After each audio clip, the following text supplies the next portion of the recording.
Have you ever been in that situation? It's so frustrating, right? Yeah. Where you know all the English words, you've studied them, you can even spell them. Yeah. But a simple, like, everyday request just leaves you completely lost. Oh, definitely.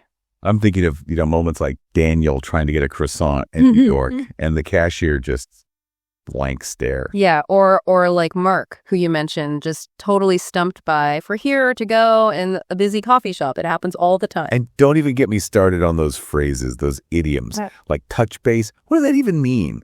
It's got nothing to do with touching anything. Those moments are so common for language learners, aren't they? They really show the huge difference between the structured English we learn in books. Yeah, the neat stuff. And the messy, fast, and actually kind of wonderful way people really talk every day. It's a massive disconnect. And well, that's exactly why we're doing this deep dive today. We want to unpack real-life English listening and speaking. Mm-hmm. Our mission, really, is to help you bridge that gap, turn those confusing moments into aha moments. Exactly. And this exploration is tailored specifically for you. We're drawing from lots of great sources, including bits from Mastering Real English, Listening and Speaking for Life. Right. The idea is to give you a practical shortcut, sort of, to feeling genuinely confident and well-informed in just normal, everyday English chat. Okay, so let's unpack this a bit more. Have you ever felt like, you get the individual words, but the second a conversation speeds up or someone makes a quick request, Your brain just stalls. yeah, it's like the words are just whizzing past, too fast to grab onto. And what's really fascinating there is the core challenge. It's that stark difference between the controlled, maybe slower pace in textbooks and the fluid, organic, often really informal way people actually speak. Textbooks give you the grammar rules, sure, but real talk often bends them or breaks them playfully. Totally. Like Daniel in New York again. He wanted a croissant. Simple enough. Right? Seems simple. But he asked for a can't. And the cashier was just confused until another customer jumped in. Oh, he means a croissant. Right. Just that tiny pronunciation difference, but it stopped everything. Shows how much can get lost with just one sound, doesn't it? And it's not just single words. Think about asking for directions in a fast-paced city. A native speaker might just rattle off, go straight, take a left at the lights, you'll see it. Yeah, the lights, not the traffic lights. Exactly. They naturally drop traffic. That's what linguists sometimes call connected speech. Words blend, sounds get reduced. Sometimes they almost disappear just because it's quicker. And if you're not tuned into that, it can honestly sound like, nonsense. That's a really good point. Yeah. So the big takeaway here, maybe for this first bit, is that real English isn't always slow and super clear, like in recordings. Not at all. It's fast. It's got accents, got all this casual phrasing. Listening to how words actually flow together, the rhythm, those shortcuts, that's crucial. It's a whole different beat. Absolutely. A different rhythm entirely. But it's not just speed or pronunciation, is it? Sometimes you hear a phrase, perfectly clear, words you know, and it still throws you completely. Ah, yes. This is where it gets really interesting. Those little phrases that seem simple, but just, boom, stop you in your tracks. And this brings up a really important question. How do we figure out a language where touch base means connect, but not physically? Right. And grab a bite doesn't involve, literally grabbing. These are the hidden codes, the unwritten rules of chat that books rarely cover. Exactly. Like Emma, you mentioned her earlier, moved to Canada, pretty good English, but her manager says, can you touch base with Mike about the project? Uh-huh. And she was totally confused. Like, should she actually physically tap him or something? It took her a while to learn. It just means check in or chat briefly. It's a classic business idiom, originally from sports, I think, and those common casual expressions are often the biggest hurdles. Think about David in London. Coworker says, hey, David, let's grab a bite. He's thinking, grab what? Soon figures out it just means let's get something to eat. Or in meetings, you hear, let's wrap things up. Just means let's finish. It's about efficiency, using fewer words for a bigger idea. Or something like at a hotel check-in. Would you like a wake-up call? If you take it literally, wake-up call sounds pretty dramatic, doesn't it? Like some big life revelation. It could, yeah. But it's just the hotel offering to ring your room in the morning. Understanding that context, that implied meaning is everything. And then you've got situations like Sophia at immigration. The officer asks, do you have anything to declare? That word declare. It sounds so serious, so official. Formal, yeah. She panicked, worried she'd brought something forbidden by mistake. Huge relief when she realized it just meant, got any food, booze, or lots of cash to report. It's jargon specific to that setting. That's a perfect example of context-specific language. And speaking of common settings, like Mark in the coffee shop, that hesitation over for here or to go. Mm-hmm. Very common confusion point. He probably guessed to go meant takeaway, but that split second of doubt is real. And he also quickly learned that can I get a war is just the normal way to order. Right. Not I would like to purchase. Exactly. And the cashier saying that'll be for the price, not the total cost is. It's recognizing those patterns, those conversational templates. And we shouldn't forget local slang, like that example from the Australian market. This is a ripper deal. Ripper means good, right? Excellent. Fantastic. Yeah. Stuff you'll almost never find in a standard textbook. So a really practical tip here sounds like you need to actively listen out for these new phrases. Definitely active listening. Don't just memorize the meaning. Try saying them out loud. Copy the intonation. Use them yourself in sentences. The more you use them, the more natural they start to feel. Precisely. Make them your own. So, okay, what does all this mean for those moments? Yeah. You know, when you're just trying to make conversation, or when things shift, like from chatting casually to a more formal meeting. It's more than just words, isn't it? It's like a social dance. It really is. If we zoom out a bit, connect this to the bigger picture. Being good at English isn't just about understanding. It's fundamentally about connecting with people, Right. building that rapport, and knowing how to adjust your style for different social settings. It absolutely is a social dance, and the steps change depending on the music, so to speak. And a huge part of that dance is small talk. Yeah. You mentioned Maria moving to an English-speaking city. She was nervous about it at first. Understandably. Thought it was kind of pointless compared to grammar. But she quickly found out it's like essential for daily life. She learned that just asking, how was your weekend, is a standard way to start a chat. Yeah, a safe opener. And that small talk isn't about having deep philosophical debates. It's about making those light connections, reciprocal connections. Exactly right. And that reciprocal part is key. Maria figured out that after someone asks her, how was your weekend? That's not just polite. It's kind of expected to bounce it back. It was good, thanks. What about you? Keeps the conversation going. Keeps the ball rolling, shows you're interested. It's a small skill, a pragmatic thing, but it makes a huge difference in how you come across. It really is all about adapting to the context, isn't it?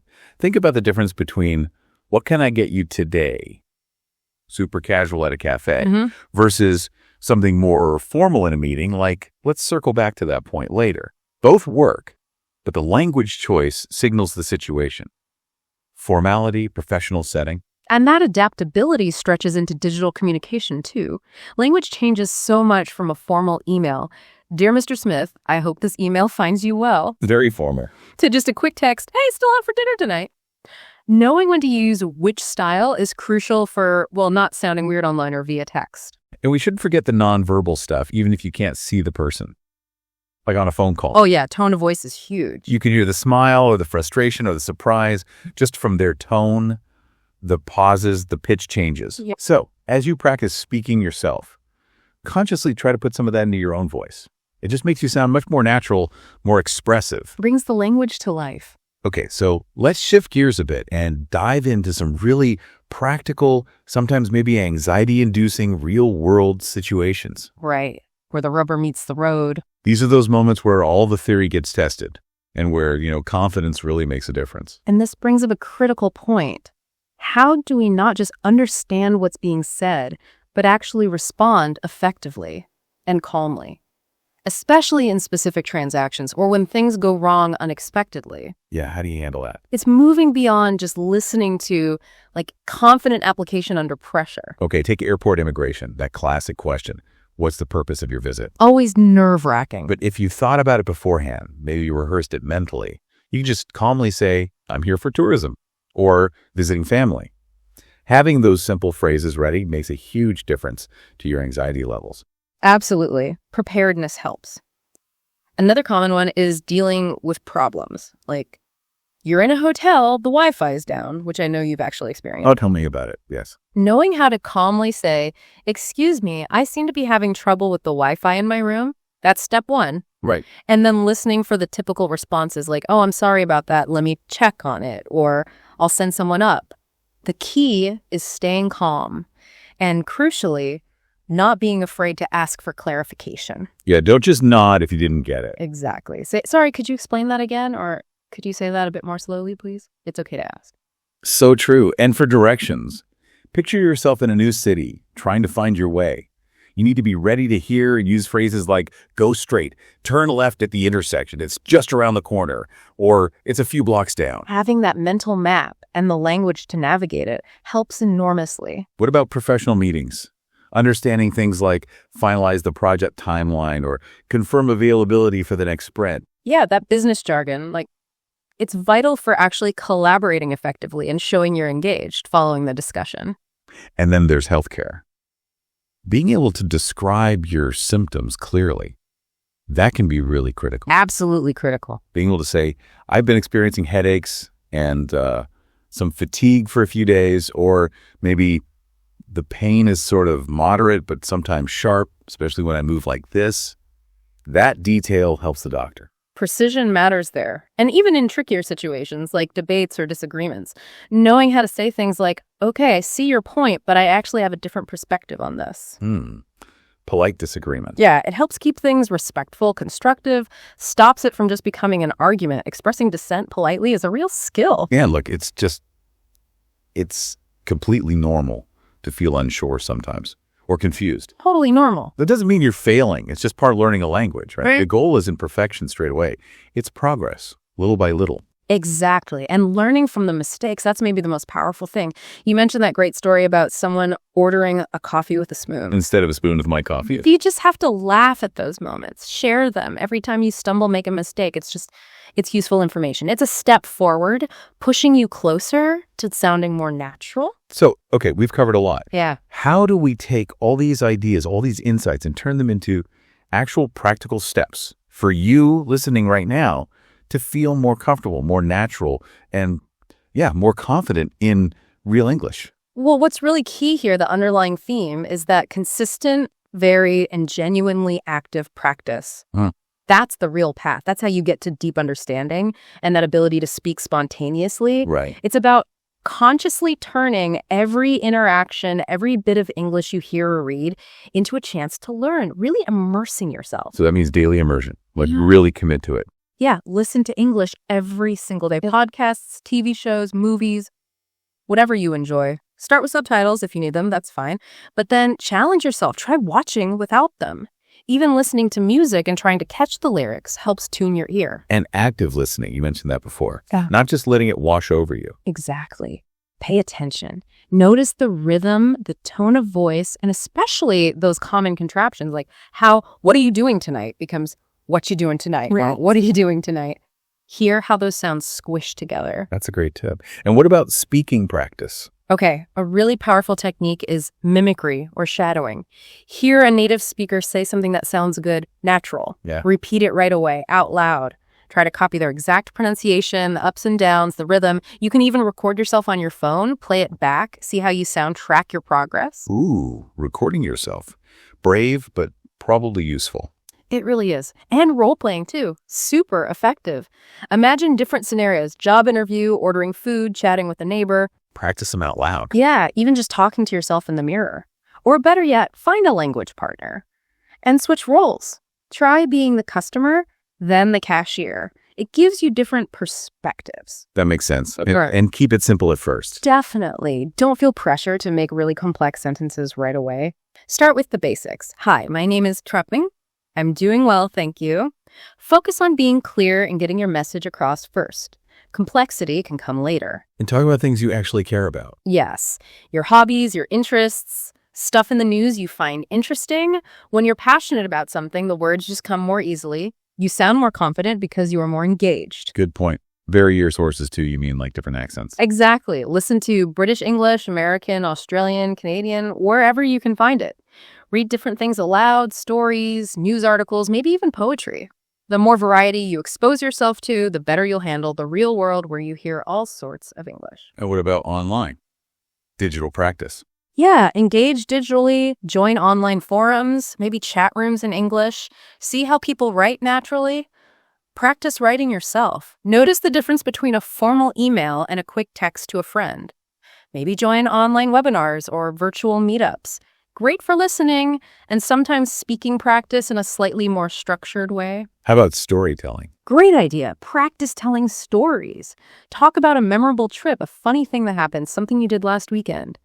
Use details. It helps you practice structuring your thoughts using different tenses, and it makes you a more interesting person to talk to. Okay. And be brave. Like, jump into conversations. Yeah, don't shy away from spontaneous chat. If you overhear something interesting in a park or a cafe, maybe try joining in politely. Excuse me, I couldn't help but overhear. I agree, that sounds fantastic. Or, may I ask a quick question about that? And maybe practice those practical phrases too, like bargaining. Sure. Things like, could you do $15 for this? Or, is there any chance of a discount if I buy two? Very common in markets or certain shops. Useful stuff. Right. So really, as you keep going on this journey to master real-life English, the main thing is just constant practice and immersion. It truly is. It goes way beyond just memorizing lists of words or grammar rules. Every conversation, every little mistake you make, every time you feel confused, it's not a failure. It's actually a stepping stone. So here's something to think about as we wrap up. Reflecting on all this, ask yourself, what's one specific new real-life situation or interaction that you're going to actively seek out this week? A chance to really live the language, not just study it. That's a great challenge. Keep pushing yourself, keep practicing, and honestly, try to enjoy the process, learning English, connecting with people through it. It's an amazing thing. Your confidence will build with every real conversation you have. Keep at it.